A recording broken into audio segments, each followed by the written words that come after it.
안녕하세요. 마음서재입니다. 오늘은 너무 읽고 싶었는데 시간이 없다고 미루고 있다가 꺼내든 책입니다. 가끔 저도 인간으로 실격인가 하는 자괴적인 질문을 합니다. 그래서 골라본 책인데요. 인간 실격 함께 읽어보도록 하겠습니다. 대학을 졸업한 요조는 아버지의 기대와 달리 제대로 된 직업을 갖지 못합니다. 아버지는 요조가 관료가 되기를 바랐지만 요조는 그런 안정적인 길을 선택할 수 없었습니다. 대신 그는 만화가나 삽화가로 생계를 이어갑니다. 예술가라는 직업은 그의 불안정한 정신 상태와 잘 맞아떨어졌습니다. 창작 활동을 통해 자신의 내면을 표현할 수 있었고 어느 정도 자유로운 생활을 할 수 있었습니다. 하지만 경제적 불안정은 그의 정신적 고통을 더욱 가중시켰습니다. 불규칙한 수입과 미래에 대한 불확실성은 그를 더욱 불안하게 만들었습니다. 이 시기 요조는 츠네코와 함께 자살을 시도합니다. 둘의 관계는 점점 더 절망적이 되어갔고 현실에서 벗어날 방법을 찾지 못한 그들은 죽음을 선택하기로 했습니다. 어느 겨울밤 그들은 바다에 투신합니다. 차가운 바닷물이 그들을 삼키는 순간 요조는 이상한 평화로움을 느꼈습니다. 마침내 모든 고통에서 벗어날 수 있을 것 같았습니다.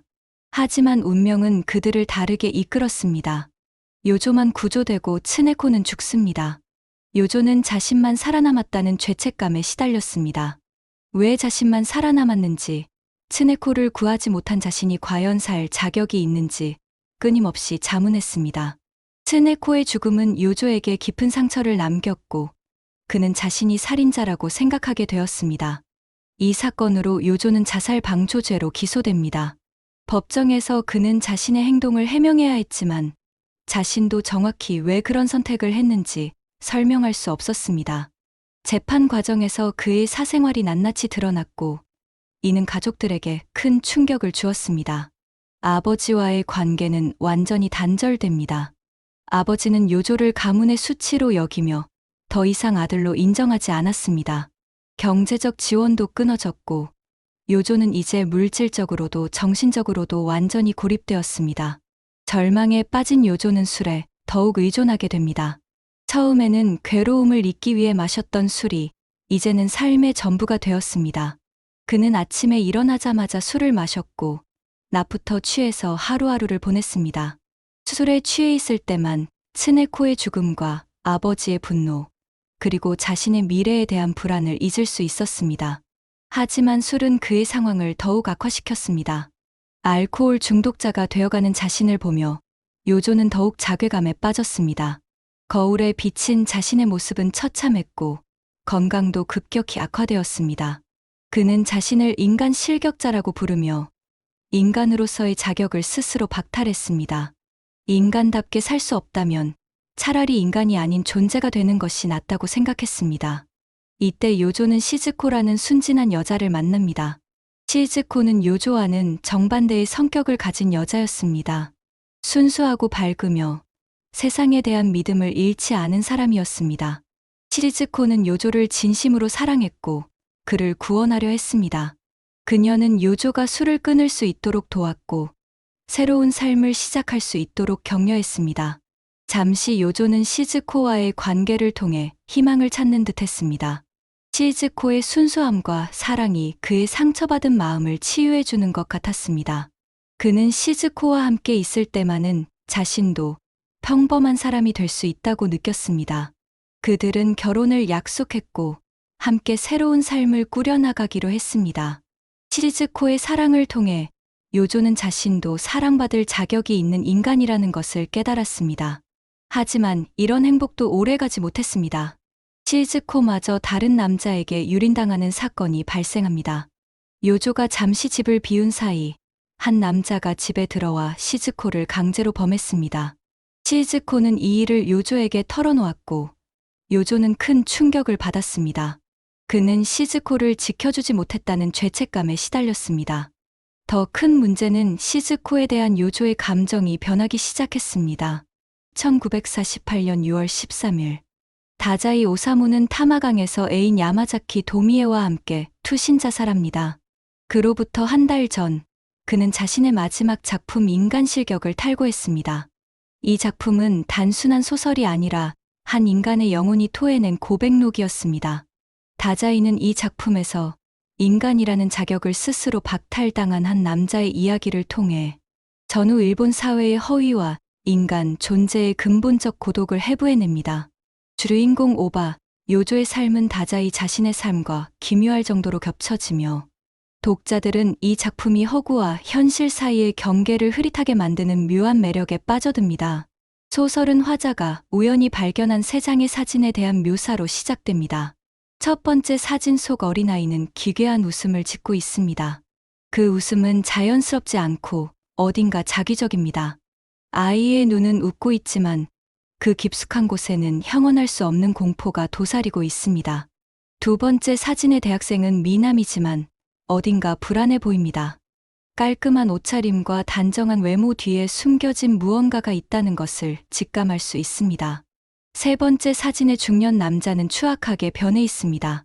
첫 번째 사진 속 아이의 면모는 찾을 수 없고 두 번째 사진의 미남도 흔적도 없습니다. 그저 삶에 찌든 한 남자의 모습만이 남아 있습니다. 이 세 장의 사진은 오바 요조라는 한 남자의 인생을 압축해서 보여주는 예고편과도 같습니다. 화자는 이 사진들과 함께 발견한 수기를 통해 요조의 이야기를 전달한다고 말합니다. 하지만 이것은 단순한 전달이 아닙니다. 화자 자신도 요조의 이야기에 깊이 개입되어 있으며 독자들은 화자의 시선을 통해 요조의 내면을 들여다보게 됩니다. 오바 요조는 어린 시절부터 인간에 대한 공포를 안고 살았습니다. 그것은 단순한 두려움이 아니라 존재론적 공포였습니다. 그는 다른 사람들의 감정과 욕망을 이해할 수 없었고 자신이 인간들과 다른 존재라고 느꼈습니다. 사람들이 화를 내는 이유, 기뻐하는 이유, 슬퍼하는 이유를 도저히 알 수 없었습니다. 그들의 감정은 그에게 외국어처럼 느껴졌고 그 자신도 자신의 감정을 제대로 표현할 방법을 몰랐습니다. 이런 두려움을 감추기 위해 그가 선택한 방법은 어릿광대 역할이었습니다. 그는 항상 웃고 장난치며 사람들을 즐겁게 해주는 역할을 자처했습니다. 학교에서 친구들 앞에서는 재미있는 이야기를 들려주고 우스꽝스러운 행동을 해서 웃음을 유발했습니다. 집에서도 가족들 앞에서는 밝고 명랑한 아들 노릇을 했습니다. 하지만 이 모든 것은 철저히 계산된 연기였습니다. 그는 어떤 행동을 하면 사람들이 웃는지, 어떤 말을 하면 사람들이 기뻐하는지를 치밀하게 관찰하고 학습했습니다. 그러나 이 가면 뒤에는 깊은 외로움과 공허함이 도사리고 있었습니다. 진정한 자신을 드러낼 수 있는 순간은 없었고 누구에게도 자신의 진짜 마음을 털어놓을 수 없었습니다.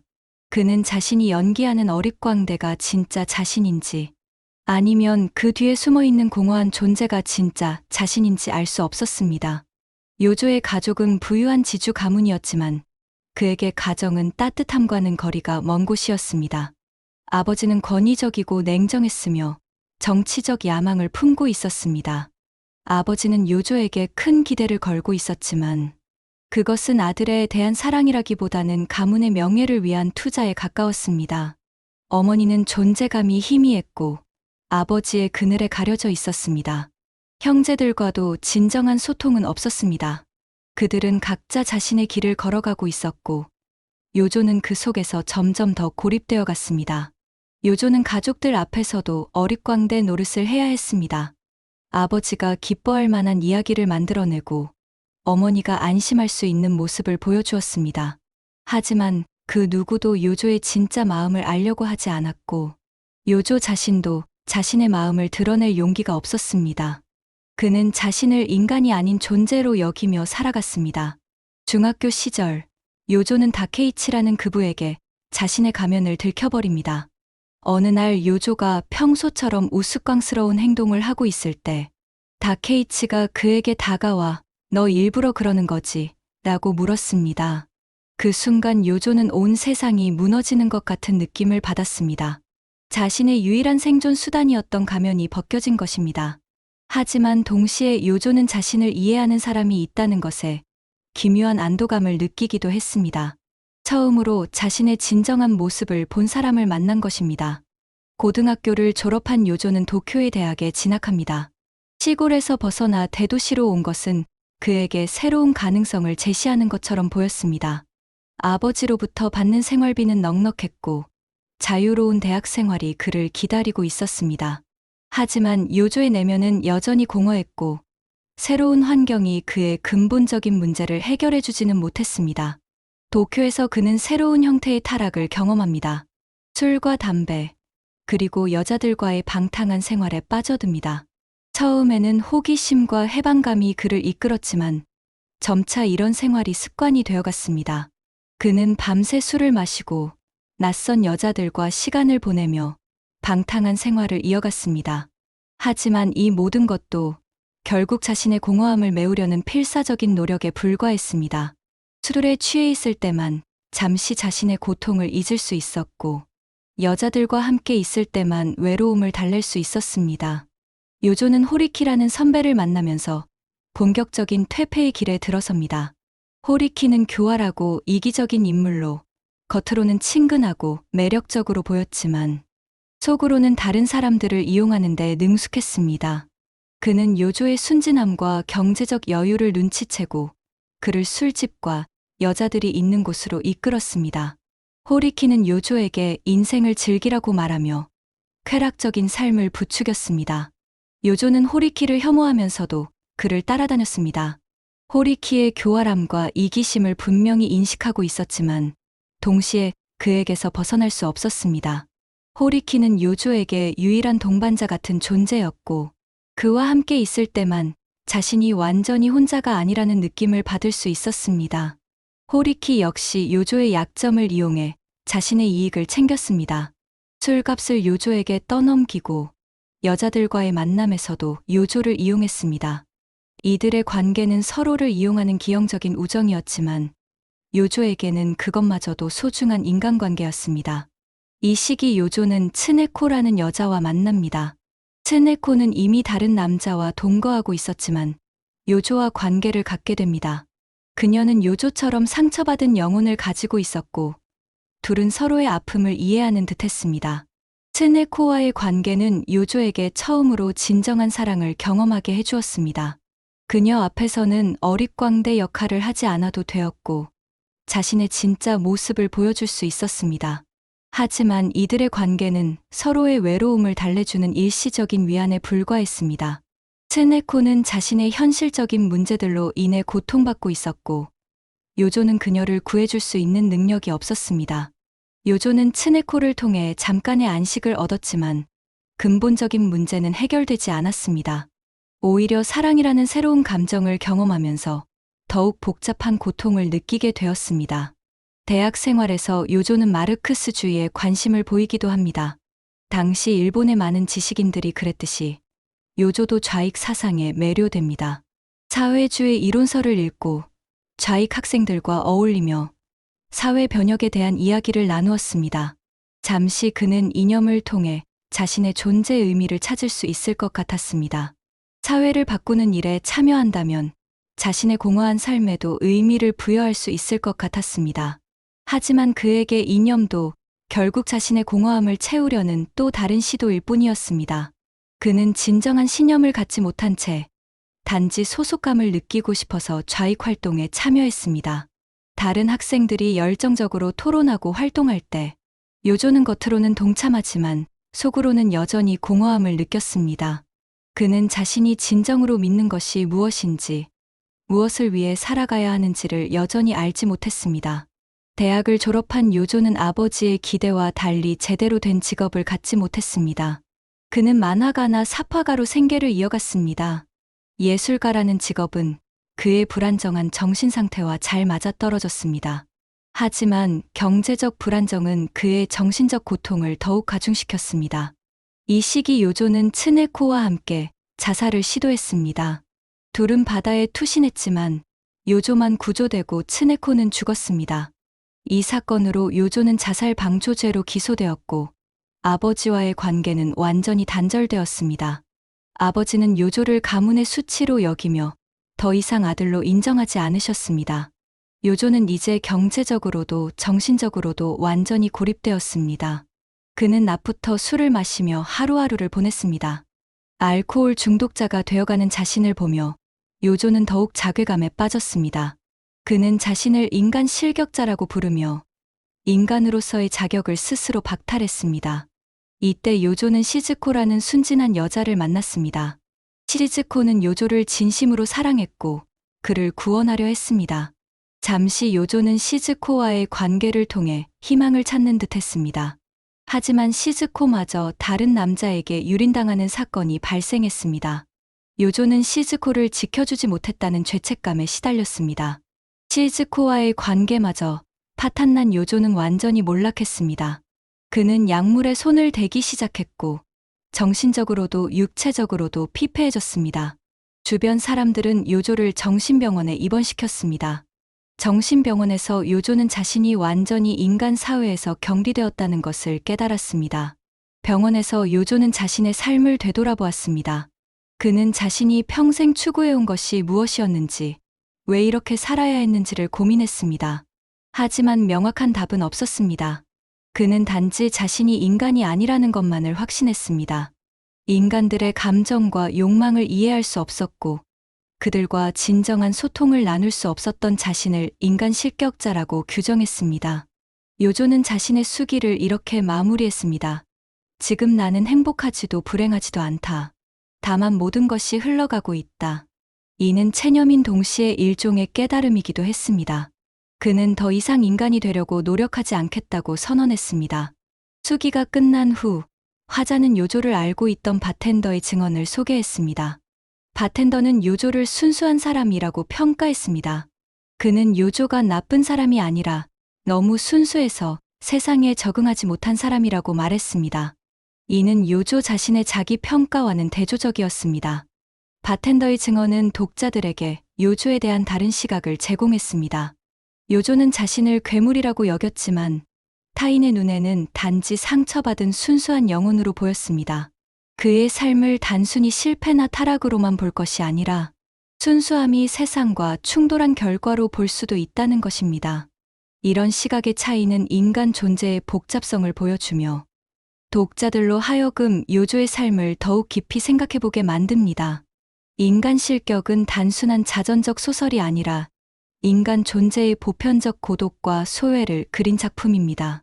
요조의 이야기는 극단적이지만 그가 느끼는 감정들은 현대인이라면 누구나 한 번쯤 경험해봤을 법합니다.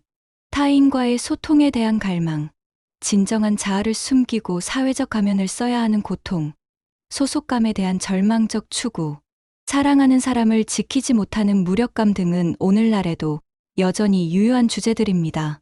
이 작품이 70여 년이 지난 지금도 여전히 읽히는 이유는 인간 존재의 근본적 문제를 다루고 있기 때문입니다.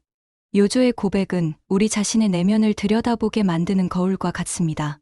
우리는 모두 어느 정도 요조의 마음을 이해할 수 있고, 그래서 더욱 무서워하면서도 매료됩니다.